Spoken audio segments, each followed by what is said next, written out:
This illustration deals with entering the limited approach boundary. Who's allowed to enter and position themselves in that boundary? Now, notice the limited approach boundary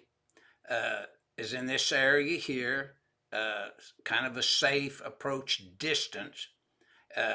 and the limited space is right in here. The boundary's here, but the space where a person is standing to perform a task is right in this area here.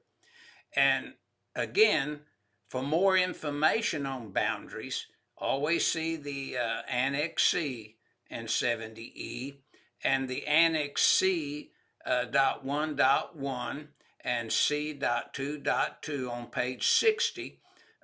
lists some information about a qualified person getting someone that's unqualified to enter into the limit space boundary only to help them do a certain task, escort them, brief them, tell them what you expect out of them, and then when the task is done, naturally the unqualified person is to leave. Now notice it states here, the unqualified employee not allowed in the limited approach boundary space unless continuously escorted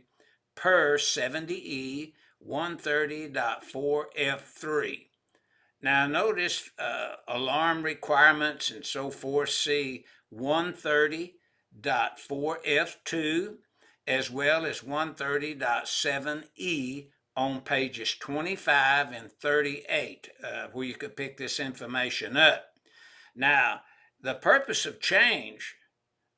is strictly a section that has been relocated, renumbered, but as well as relocated has been revised to address when an unqualified person may or may not enter into the limit approach boundary by referencing the user of 70E, which in this case may be the qualified person, to 130.7E and 70E to make sure